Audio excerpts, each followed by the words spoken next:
Amém. Vamos fazer nossas aulas ao vivo, aí no Facebook, através das nossas lives. Hoje nós vamos estar estudando o livro do profeta Isaías. Então, nossos amigos internautas que nos acompanham através do Facebook, São Paulo, Paraná, vários estados, meu abraço a todos. E vamos se aprofundar na palavra de Deus. Você talvez tenha aí a sua Bíblia em casa, então nos acompanhe, né? Tudo que nós vamos ensinar está na Bíblia. A palavra profeta do hebraico é a palavra Nabi, que significa porta-voz de Deus. E Isaías, esse que nós vamos iniciar falando sobre ele, é o primeiro dos profetas maiores do Antigo Testamento. Isaías é conhecido como príncipe dos profetas. Diga comigo, Isaías, príncipe dos profetas.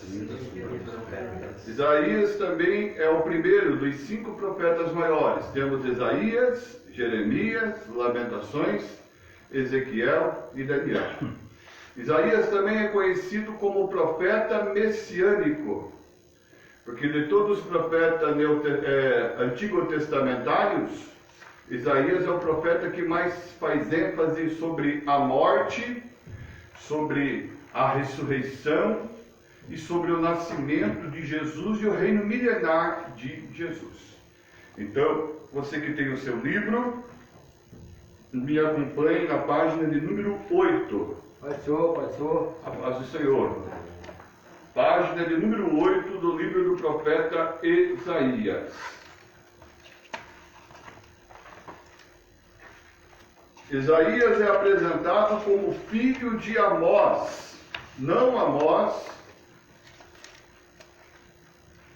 e foi contemporâneo dos profetas Amós e Oséias. Não está falando aqui que ele não é filho do profeta Amós, que é um dos profetas menores, tá? Esse aqui é outro Amós. Tá bom, meus amados? Então, Isaías é apresentado como filho de Amós, não o Amós, um dos profetas menores. Ele também foi contemporâneo desse profeta Amós e Oséias em Israel. Aqui está o nosso irmão Ademir.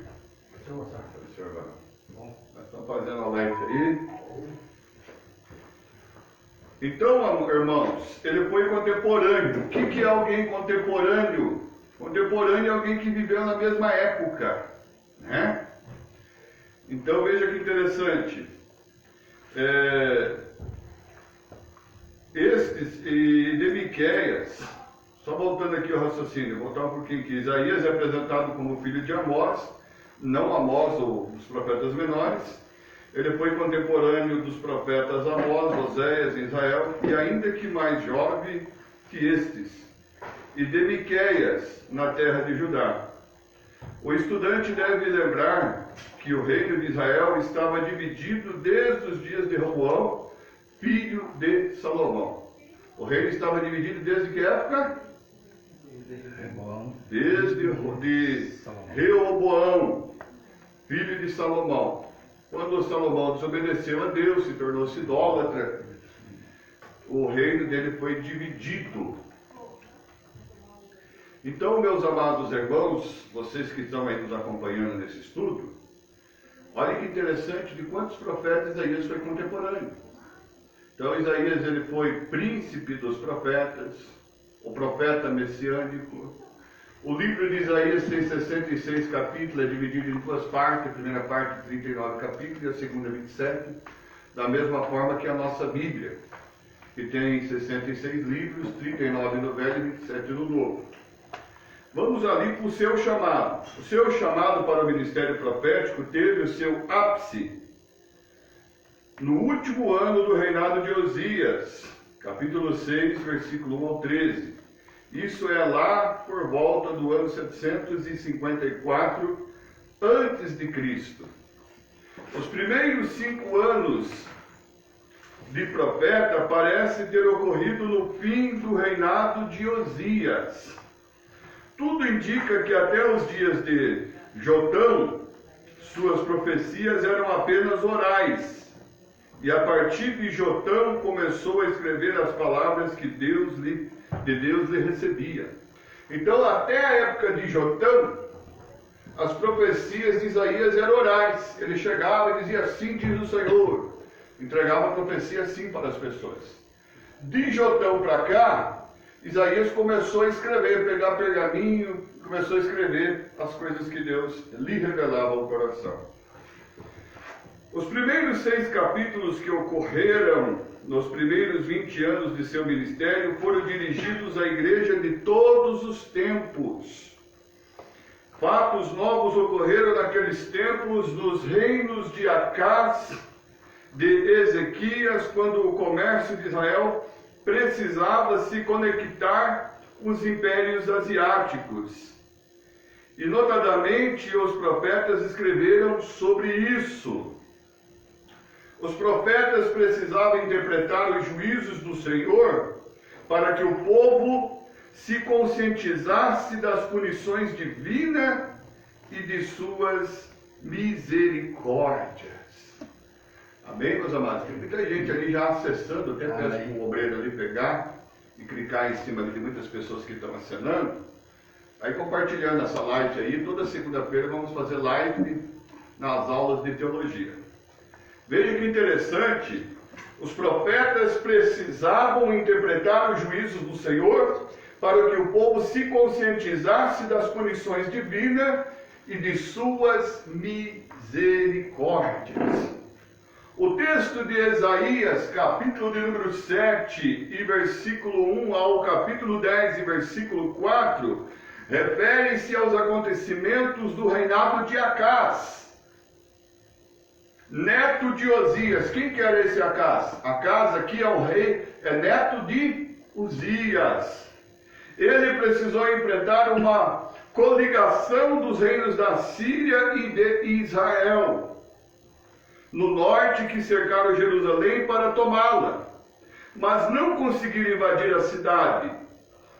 A profecia avisando que dentro de 65 anos Efraim seria destruído, indica a deportação do reino do norte para a Síria, conforme o capítulo 7, versículo 8. Eu ensinei na aula anterior que uma profecia, o que é uma profecia? É uma predição do futuro. Uma profecia ela pode ser para agora, uma profecia pode ser para alguns anos depois, uma profecia pode ser para séculos depois, uma profecia pode ser há milênios depois, e uma profecia pode ser que ainda nem se cumpriu. Tem profecias do livro do profeta Isaías que ainda não se cumpriu, mas vão se cumprir. Porque seca-se a erva e cai-se a flor, mas a palavra do Senhor permanece para sempre. Em Lucas 21:33, Jesus disse: passarão os céus e a terra, mas as minhas palavras jamais hão de passar. O que era um profeta nessa época?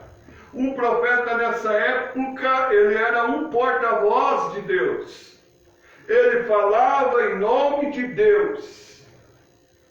Ele era, por exemplo, Deus é o autor da mensagem, ele é o receptor dessa mensagem, ele transmitia para as pessoas.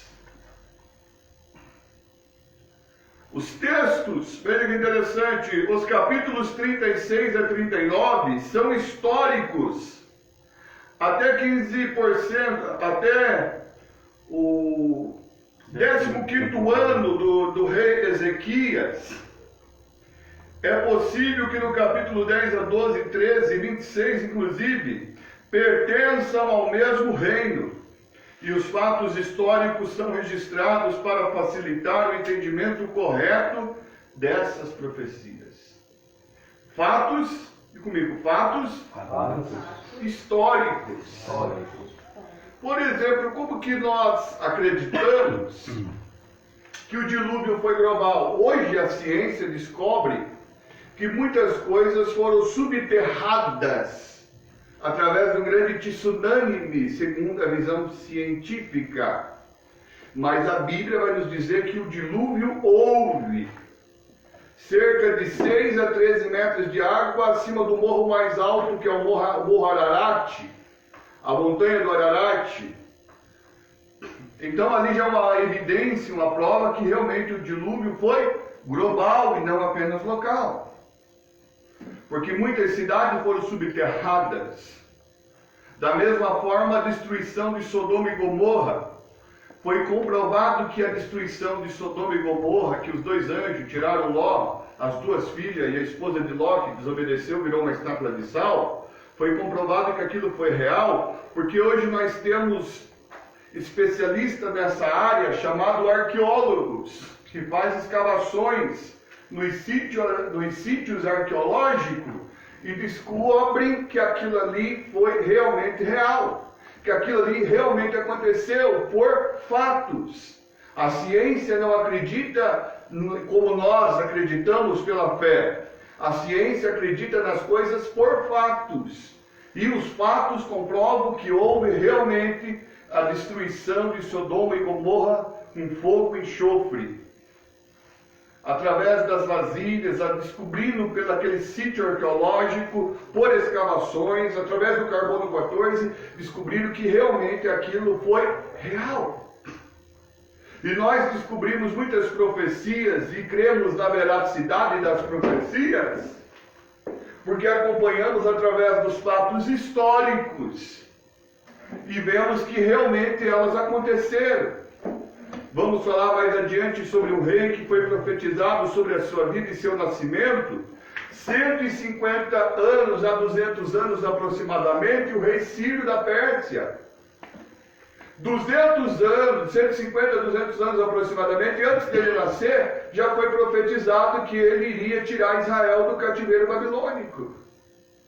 Como que Deus sabia? Porque Deus, irmãos, não é pego de surpresa em nada. Deus conhece o passado, o presente e o futuro.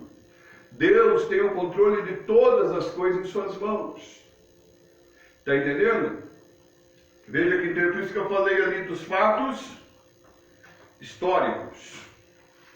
O texto de 2 Crônicas, capítulo 32 e versículo 22, parece indicar que Isaías sobreviveu ao tempo de Ezequias, mas não menciona quanto tempo de vida teve depois da experiência desse rei, conforme indica 2 Crônicas 26, versículo 22. A segunda parte do livro, que vai do capítulo 40 a 66, contém lamentações de muita idolatria, que não precisa necessariamente ter ocorrido no reinado de Manassés, mas que pode ter acontecido em reinados anteriores. Quando Manassés subiu ao poder, Isaías deveria estar com 84 anos de vida. E se Isaías ainda profetizou 8 anos a mais, pode ter sido martirizado aos 92 anos de idade, provavelmente pelaquele rei ímpio, Manassés, que segundo Flávio Joséfo, diz que Manassés colocou Isaías dentro de uma tora e cerrou Isaías ao meio. Segundo o historiador, a Bíblia não diz isso, tá, amados? Mas segundo o historiador contemporâneo de Cristo, Flávio Joséfo, diz que Isaías foi cerrado ao meio por Manassés, provavelmente com essa idade de 92 anos de idade. Oséias, profeta contemporâneo, profetizou durante 60 anos. A tradição orienta a afirmar que teria vivido até os 120 anos de idade. Olha aqui. O argumento conclusivo que vai de encontro à tradição é que, de acordo com esse registro, as profecias de Isaías pertencem ao tempo de Osias e Ezequias. Que aula fantástica, né, irmão? Vamos compartilhando aí a live, né? Vai aí, nos ajude a pregar o Evangelho. Se inscreva no nosso canal lá, o Semeador PV Jorge Andrade. Vamos pôr essas lives também no nosso canal. É uma maneira de estar pregando o Evangelho. Então, irmãos, ficou entendido aí que Isaías ali, provavelmente com a idade de 92 anos, esse rei ímpio, perverso, que depois ele se arrepende e se converte em Manassés, Segundo a tradição, segundo Flávio Joséfos, ele encerrou o profeta Isaías ao meio, colocou dentro de uma tora oca e cortou o profeta ao meio. Pastor, tem evidência bíblica que afirma isso? Há um texto em Hebreus que fala que uns foram cerrados ao meio, mas não cita nome, e o historiador dos Hebreus não menciona nome. Está entendendo? Tem gente acenando lá, irmão Vitor? Dá um. A esposa de Isaías, vamos lá, página 10. A esposa de Isaías. Esse negócio de dizer que profeta não tem que ter esposa, apóstolo não tem que ter esposa, é um grande equívoco, irmão. O profeta tem esposa sim. Ezequiel teve esposa, Isaías teve esposa, no Novo Testamento Pedro teve esposa, tinha até uma sogra, e alguns dizem até brinco, né? Que Pedro negou Jesus 3 vezes porque Jesus curou a sogra de Pedro. Mas não é verdade isso. As sogras são uma benção. A minha é uma benção. Jeremias não teve, né? Jeremias a Bíblia não relata, mas Ezequiel relata. A esposa de Isaías. Agora nós vamos esboçar da seguinte forma essa página. A esposa de Isaías, os filhos de Isaías, as vestes de Isaías, a história de sua obra. A esposa de Isaías. Tudo indica que a esposa de Isaías é chamada de profetisa. Capítulo 8 de Isaías, versículo número 3. Isso é, como Miriam, ela também recebeu o dom profético. Alguém que pergunta para mim, pastor, mas se a mulher pode ser profetisa, por que não pode ser pastora? Está entendendo, irmão? Porque, na verdade, esse dom de profecia, ele serve para exortar, edificar e consolar. Agora, pastorear é liderar rebanho, é estar na frente, é plantar igrejas. Isso você não vê base bíblica. Mas nós respeitamos as denominações onde tem mulheres que são a esposa do pastor e são chamadas de pastora. Respeitamos. Porém, não concordamos. Os filhos de Isaías entendeu aqui? Isaías tinha uma esposa, que provavelmente tinha o dom de profecia. E segundo os teólogos, irmãos, Isaías era estadista. Ele era de uma linhagem real. Vamos também ali os filhos de Isaías. Seus filhos não eram considerados apenas seus. Como indicam os seus nomes? Diga comigo. Sear, Jassub. Fecha aspas. Sear, Jassub. Abre aspas. Talvez é o significado desse nome, de um dos filhos de Isaías. Um resto volverá. Isaías capítulo 7, versículo 3. E temos o outro filho de Isaías, Maer Selau Asbaz. Fecha aspas. Vamos lá, diga comigo. Maer Selau Asbaz. Fecha aspas. Significa o quê? Rápido, despojo, presa segura. Fecha aspas.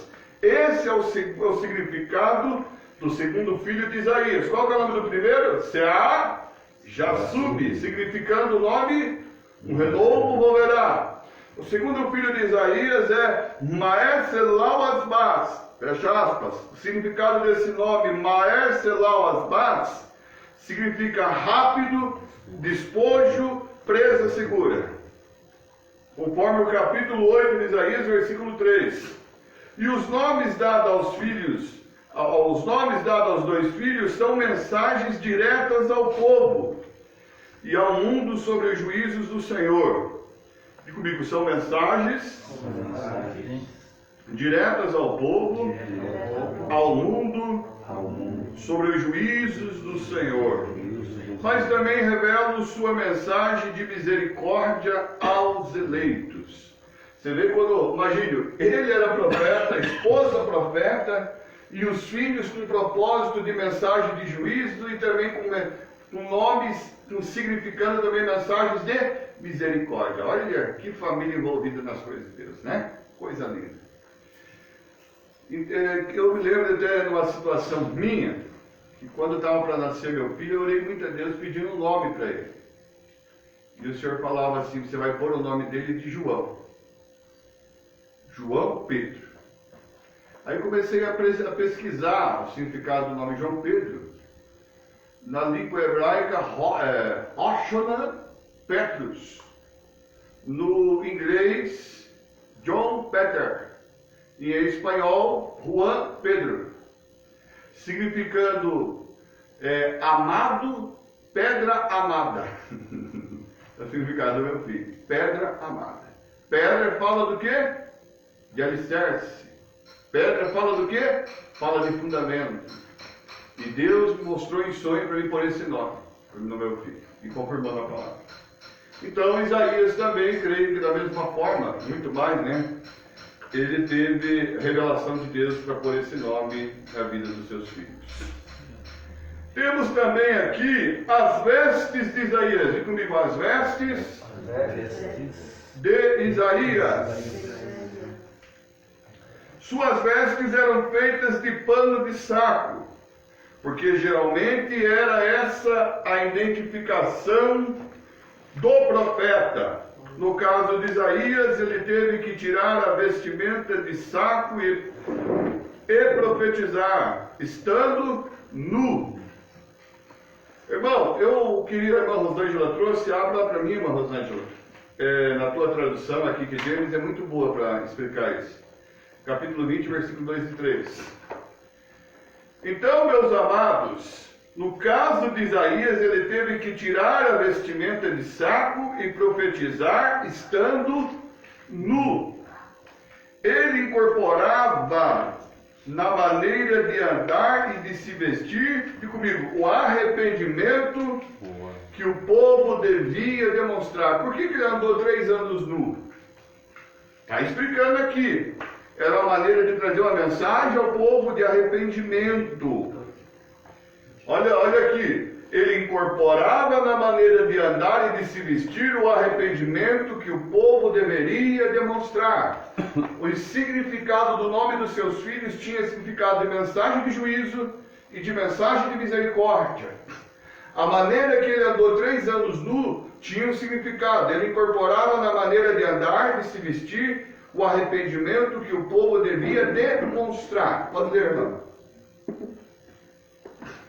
Isaías 20, versículo 2 e 3. Falou Yahvé por intermédio de Isaías, filho de Amós, e proclamou: Eia, tira o pano de saco de sobre os teus lombos e descalça as sandálias dos teus pés. Ele prontamente obedeceu e passou a andar sem a manta tradicional dos profetas e descalço, apenas com uma longa roupa de baixa feita de linho. Então não era totalmente nu. A roupa de baixo feita de linho. Não imagine Isaías andando peladão, assim, no deserto. Se a moda pega aí, irmão, tem uns profetas aí, não sei que lugar, que tem o hábito de andar pelado nu. Gente, não é isso que o texto está dizendo. Leia de volta lá, irmão. Ele andava com a roupa, só ali aquela parte que ele andava com a roupa de saco. Ele prontamente... Deixa eu comer? Não, só da parte do pano de saco ali. Eia, tira o pano de saco sobre teus lombos e descalça as sandálias dos teus pés. Ele prontamente obedeceu e passou a andar sem a manta tradicional dos profetas e descalço, apenas com uma longa roupa de baixo. Longa roupa de feita de baixo. Vai que ele dá de profeta aí, né?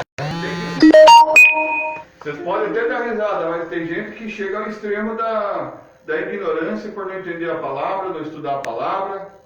Teve uma irmã lá que foi processada, foi presa porque ela pegou o filho dela, matou e ofereceu em sacrifício. O repórter foi perguntar por quê. Ela é evangélica, falou assim: Abraão fez isso, ofereceu Isaac em sacrifício.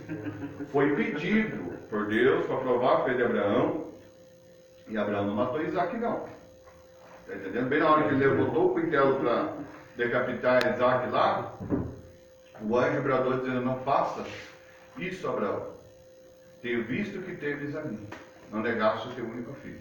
Então ali Deus provou a fé de Abraão, irmãos. Então eu estava falando para o Victor, todo texto tem um contexto. Como que nós vamos entender um texto obscuro? Por textos mais claros da Bíblia.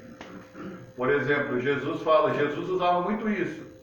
Porque tem, por exemplo, sepultura na Bíblia, pode ser sepultura onde você põe o corpo mesmo das pessoas.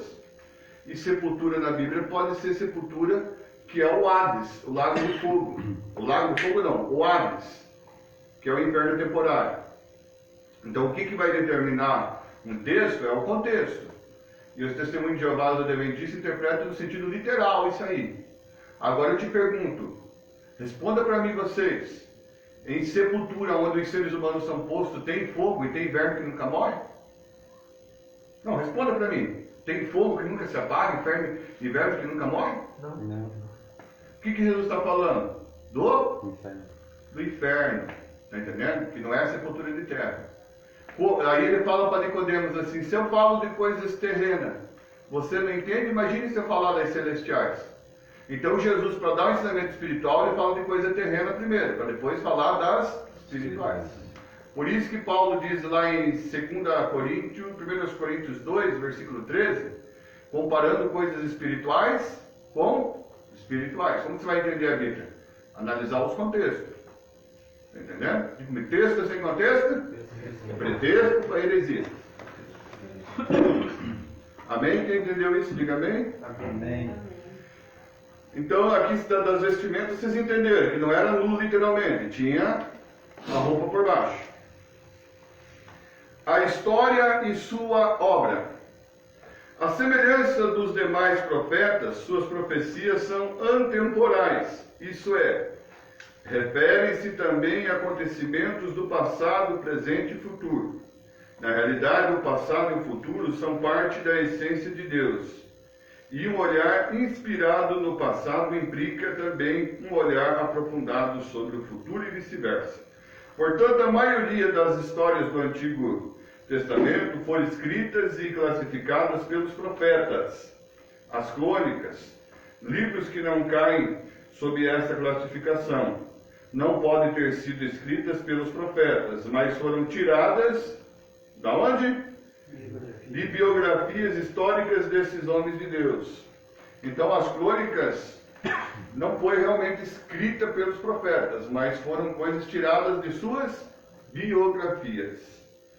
Por exemplo, as vidas de Uzias e de Ezequias escritos por Isaías, em 2 Crônicas 22 e 2 Crônicas 32 e verso 32, e que contém relatos do que são importantes para todas as eras, foram preservadas para as futuras gerações, enquanto as coisas que não eram tão importantes e apenas temporais acabaram se perdendo. Você sabia que fora os 7 livros que a Igreja Católica tem na sua Bíblia, tem Bíblia Católica que tem 7 livros a mais.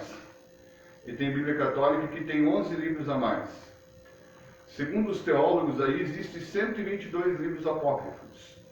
Nós temos os 4 evangelhos, 3 sinóticos, um que não é sinótico, que é o de João. Os 3 sinóticos é Mateus, Marcos e Lucas. O que não é sinótico é o evangelho de João. Fora esses 4 evangelhos, tem mais 30 evangelhos. Vocês sabiam disso? Outra coisa, tem o Apocalipse de Isaías, tem o Apocalipse de Pedro, tem o Apocalipse de Paulo, tem o Apocalipse de Barnabé, tem vários tipos de Apocalipse. Então, a Bíblia é muito complexa, é muito profunda. Agora, o que os rabinos, o que eles acharam como inspirado, tendo inspiração divina, foi colocado no nosso canon, nos nossos 66 livros. Amém, meus amados? O resumo do livro na abertura. No primeiro versículo do livro, o estudante tem um resumo de todo o livro. Abre aspas, visão de Isaías, filho de Amós, que ele teve a respeito de Judá e Jerusalém nos dias de Osias, Jotão, Acás e Ezequias, reis de Judá. Este versículo abrange todo o livro e implica também que Isaías é o autor da segunda parte do livro, comumente atribuída a outro autor, isto é, os escritos dos capítulos 40 a 66. Sim, com esses versículos cai por terra a teoria de que os capítulos 40 a 66 teriam sido escritos por outra e outras pessoas. Eu creio que foi tudo autoria de Isaías. Amém? Tudo que fala sobre as demais nações tem relação com a terra de Judá. Por isso, a abertura de Amós, capítulo 1, verso 1, a respeito de Israel, o reino do norte, se inclui como, abre aspas, outras nações. Fecha aspas. Existe, todavia, os que mantêm a ideia de que dos 40 capítulos a 66 foram acrescentados as porções anteriores, a fim de preservá-las. Tal ideia, no entanto, não é verdadeira. A primeira parte termina com a profecia do exílio babilônico, capítulo 39, verso 6, enquanto a última parte termina com o retorno do exílio, do cativeiro. E a segunda parte, os capítulos 40 a 66, não é sequencial, o que prova que está perfeitamente conectado com os capítulos anteriores e com a abertura de Isaías, capítulo 1 e versículo 1. O historiador Flávio José afirma que Ciro, 200 anos depois, teria sido induzido pelas profecias de Isaías, conforme o capítulo 44, 28 e 45 de Isaías, versículo 1 e 13, quando decretou o retorno dos judeus e a reconstrução do templo em Jerusalém. Em Esdras, capítulo 1, versículo 1 a 11, confirma que esta tese e seu edito, Ciro se refere às profecias na segunda parte, o que indica que teria recebido o reinado das mãos de Jeová e a missão de reconstruir o templo. É possível que Ciro tenha adquirido para si esse nome, Koreshki, possua tu a fornalha. Ao ler as profecias de Isaías e Jeremias, compare, por exemplo, Jeremias 50, versículo ao 51 e 64, com as predições contra a Babilônia registradas em Isaías. Abre aspas, o santo de Israel, fecha aspas, ocorre 13 vezes em outras partes do Antigo Testamento. Segundo Crônicas 19, verso 22, Salmo 78, verso 41, Salmo 89, verso 18, Jeremias 50, verso 29 e Jeremias 51, verso 5. E esta é uma expressão que ocorre na primeira e na segunda parte de Isaías e expressa a fidelidade da aliança de Deus em cumprir as suas promessas. A predição das profecias de Isaías. A precisão das profecias é impressionante, tal como na segunda parte de Isaías, a profecia de Miqueias, capítulo 4, verso 8 a 10, sobre o exílio babilônico e o retorno da terra dos caldeus, foi predita 150 anos antes das hostilidades surgirem entre a Babilônia e Judá. Por outro lado, todos os profetas que previram a invasão dos assírios coincidem em suas previsões de que Judá seria poupado e libertado, não pelos egípcios, mas diretamente pelo Senhor. Também Jeremias, no auge da prosperidade dos caldeus, profetizou que a Babilônia seria conquistada pelos medos e persas, que de fato entraram na cidade pelo leito seco do rio Eufrates, enquanto o rei e seus príncipes experimentavam uma noite de orgia.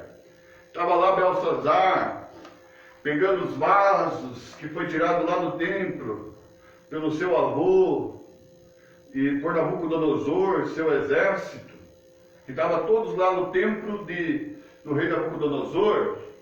Ele pegou os vasos que foi tirado lá do templo de Jerusalém, o templo construído por Salomão, e estava fazendo aquela noite uma noite de orgia, uma noite de festa, de carnalidade, prostituição. Ali estava rolando a bebida, a prostituição, zombaria, os utensílios sagrados.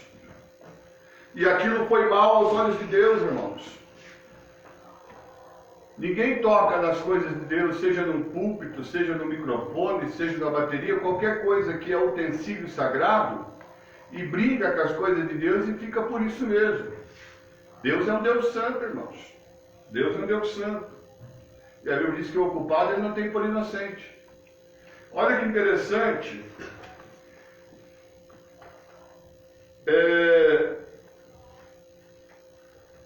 Também Jeremias, no auge da prosperidade dos caldeus, profetizou que a Babilônia seria conquistada pelos medos e pelos persas, que de fato entraram na cidade pelo leito seco do Eufrates. Imagine a noite, tinha uma parte do rio Eufrates que era seca. A Babilônia era uma das 7 maravilhas do mundo antigo, uma cidade admirável, está entendendo? Uma cidade plausível, admirada por todos os reis. E tinha esse rio, mas tinha parte do rio que estava seca nesse momento. E aí os persas aproveitaram aquela situação e entraram pelo leito do rio seco, do rio Eufrates. Enquanto o rei e seus príncipes experimentavam uma noite de orgia. Homem algum poderia calcular esses acontecimentos com tanta antecedência. A precisão profética impressiona. Como, por exemplo, a descrição precisa que Isaías faz do Messias no capítulo 53 sobre o sofrimento de Cristo. E tal precisão não poderia ser inventada pelos judeus, porque estes anelavam um Messias que reinasse sobre eles, e não um Messias sofredor. Os judeus estavam esperando um Messias histórico, e não um Messias sofredor, que ia padecer, que ia morrer, está entendendo? Que receber lá quarentenas de chibatada, coroa de espinho, prego nas mãos e nos pés, ia ser humilhado, cuspido. Eles nunca esperavam o Messias desse jeito. Eles estavam esperando um Messias político. Talvez eles interpretaram errado as profecias, que quando Cristo vinha, na verdade, na segunda vinda dele, agora ele vem, a primeira vinda ele vem no nascimento, através de Virgem Maria, né? Virgem até o nascimento de Jesus, depois ela teve mais 4 filhos, José, Tiago, Judas e João, e as 2 irmãs de Jesus. Ele veio a primeira vez de maneira simples, nascendo numa simples manjedoura, mas ele virá a segunda vez para arrebatar a igreja nos ares, visível para a igreja e invisível para o mundo. E a terceira vez que ele vai vir, vai ser com poder e grande glória, conforme Apocalipse 7, todo olho verá. Aí ele vem para destruir seus inimigos, o anticristo e o falso profeta serão lançados vivos dentro do lago de fogo. Ele vem, destrói todo o exército do anticristo, mata ali todo o exército do anticristo, aonde que aproximadamente de 6 a 7 meses as aves do céu vão comer a carne desses soldados. E as armas de guerra, segundo a profecia, vai levar cerca de 7 anos para ser queimada, destruída. Pode ser que a palavra 7 ali também significa perfeição, aniquilamento total dessas armas. Aí Cristo vem e reina por 1000 anos aqui na terra. E a terra se encherá do conhecimento de Deus, chamado período milenar. Talvez eles estavam confundindo esse Cristo que vinha para padecer, morrer, sofrer por nós, com o Cristo que virá lá no futuro para reinar com poder e grande glória. Está entendendo? Aí ele vem para destronar o anticristo, aniquilar, desbaratar todos os seus inimigos, reinar por 1000 anos. Está entendendo, irmão? Talvez eles confundiram as profecias, porque uma profecia você tem que analisar ela no tempo e no espaço. Está entendendo? 75% da Bíblia para Israel, 25% para a igreja. Então, por isso que é necessário o estudo de hermenêutica, ciência e interpretação de texto, para você analisar certinho as profecias, no tempo e no espaço, para quem foi, analisar o contexto histórico, o contexto literal, para quem foi, para que época foi. Porque uma profecia ela pode ser para o presente, ela pode ser para alguns anos depois, ela pode ser para milênios depois. E ela pode ser para agora. Amém? Quem está entendendo isso aqui? Amém. Então, talvez eles confundiram isso. Os racionalistas estão corretos quando afirmam que as profecias têm como base a generalidade e que se distinguem claramente daquelas previsões feitas por magos. Sim, Porque as profecias bíblicas têm a digital de Deus. Diga comigo, as profecias bíblicas têm a digital de Deus. Os profetas que falavam com esse conhecimento penetrante e íntimo do caráter de Deus estavam concisos da lei eterna pelo qual o mundo é governado. Isso é, que o pecado está na raiz da ruína humana e deve receber o justo juízo. No entanto, a misericórdia e a aliança de Deus para com o seu povo são imutáveis. Está entendendo, irmão? No entanto, a misericórdia e as alianças, ou a aliança de Deus para com o seu povo são imutáveis. Deus sempre cumpre a sua parte, o homem que não cumpre a parte dele. Agora Deus é fiel, ele sempre cumpre a sua parte. Esse que vos fala teve uma vida de altos e baixos. Nunca vi Deus não cumprir com a parte dele. Sempre quem dava algum vacilo era eu. Né? Sempre quem dava uma tropeçada era eu. Mas ele sempre foi misericordioso. Sim, essa visão profética, o remanescente eleito teria diminuído até mesmo o juízo vindouro de Deus. Perderia o seu objetivo, porque as nações e as pessoas não viriam os acontecimentos ruins como fruto da justiça divina. Seriam todos como acontecimentos isolados, sem sentido algum. Nos dias em que Isaías profetizou, a Babilônia estava debaixo do reino da Síria e tentara se revoltar sem sucesso, mas possuía o seu povo uma grande capacidade de se erguer como império. O Espírito Santo iluminou os profetas que perceberam o erguimento da Babilônia e o orgulho que se apoderaria da nação, o cativeiro do povo de Deus e sua restauração. Os profetas apresentavam ao povo que o remédio para poder retornar da Babilônia era o quê? Arrependimento. E eles estavam sempre vaticinando no mesmo sentido. Olha, vocês querem sair desse sofrimento, desse cativeiro, se arrependam. Deus está forjando o caráter de vocês. O segredo para Deus abençoar vocês é arrependimento. E se eu fosse pregar, eu não estou pregando, eu estou ensinando, eu poderia abrir aqui o entre parênteses e começar a fazer a aplicação desse texto. A pessoa lá está dando tudo errado na minha vida, irmão, por quê? Ô, meu irmão, abandone aquela televisão maldita lá, que você fica horas e horas lá, vai para o jejum, vai para a oração, vai estudar a Bíblia.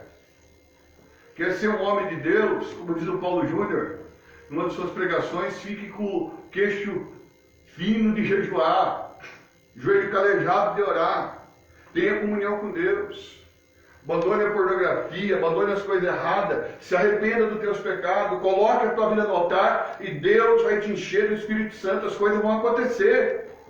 Porque o diabo também trava a nossa vida, irmãos. Esse povo estava aqui em cativeiro, estava sofrendo por desobediência. Quantas vezes nós sofremos por desobediência? O mundo está do jeito que está. O movimento LGBT, é lesbianismo, é as igrejas falsas ensinando um monte de heresia. Por quê? Desobediência. Mas quando o povo se arrepende, quando o povo começa a colocar a vida no altar, começa a se santificar, começa a orar, começa a se voltar para Deus, as coisas mudam. Ah, pastor, mas eu sou sozinho. A Bíblia diz que Deus olhou para a terra e não viu um justo sequer, a não ser Noé. Noé fez a diferença, construiu a arca e salvou a sua família e um casal de cada animal. Não se sinta coitadinho, não. Deus quer procurar você, meu irmão, para ter amizade, para ter intimidade com você. Você pode mudar a situação. Aleluia, que vontade de pregar, aleluia. Você pode mudar. Você, como homem de Deus, pode orar. Puxar sua esposa, seus filhos para a oração. Hoje não tem culto, vamos orar. Vamos fazer a leitura bíblica. Mas hoje em dia, irmão, nós temos que tomar cuidado com o sistema doutrinal do anticristo. As redes sociais é uma bênção, estamos aí pregando aí, tanto ensinando vocês, como ensinando através de uma live. Uma bênção. Coisa que há muitos anos atrás não tinha condições de fazer isso. Hoje nós temos, mas se você não souber usar, ela pode ser tua destruição. Sim ou não? Sim. Veja que interessante. Olha que interessante aqui. O uso do presente e do pretérito nas profecias. Diga comigo, o uso do presente e do pretérito nas profecias. O fato de as profecias aparecerem constantemente no tempo do verbo presente e passado em suas profecias não é prova de que o autor teria sido um Isaías tardio, isso é, outro Isaías. Os videntes viam o futuro como se fosse o presente. Olha aqui, Ademir, você que é profeta, Ademir. Os videntes, diga comigo, os videntes viam o futuro como se fosse presente. Oh, Arabassou, Yacandarai. Irmão, estou sentindo a graça de Deus aqui. Quando um homem tem uma vida de oração, ele consegue puxar 1 ou 2 horas de oração, jejuar, orar, e não tem crise para ele, meu irmão. Todo mundo diz, não, está tudo errado. Ele fala, não, está tudo certo. Por quê? Deus falou comigo. Parece que eu vejo o pastor Jotinha lá, que ele conta o testemunho, todo mundo desesperado dentro do avião, estourou uma turbina do avião, o avião vai cair, vai morrer, e o senhor está aí, como se nada tivesse acontecido. Ele falou assim, eu já estou morto, morri para o mundo, vivo para Cristo. E o Senhor falou que o avião não vai cair, por quê? Deus já falou comigo, a outra turbina que tinha parado funcionou, o avião conseguiu decolar, melhor dizendo, conseguiu pousar, e ninguém morreu. E todos falaram, você é um santo homem de Deus. Ele falou, nada, eu só sei quem fala comigo. Quando Paulo estava naquele navio, lá para ser preso lá em Roma, todo mundo ali estava desesperado, aquela tempestade, 10 dias de tempestade, sem sol, totalmente escuro, em mar profundo, e olha, Paulo fala assim, fica tranquilo, gente, ninguém vai morrer, porque apareceu um anjo do Senhor e falou para mim que ninguém vai se perder a não ser o navio. Quando o homem está na direção de Deus, ele não tem medo do futuro, porque o futuro está nas mãos de Deus, e ele sabe que Deus está no controle da sua vida. Aleluia. Vocês creem que Deus está no controle da sua vida? Amém. Pode perguntar, irmão Denise. Hoje, pela misericórdia de Deus, pastor, fui funcionado pelo Espírito Santo. 3 da tarde, hoje eu Pode finalizar lá. Finaliza ali. Hoje, às 3 horas da tarde, eu e minha esposa estavam lá em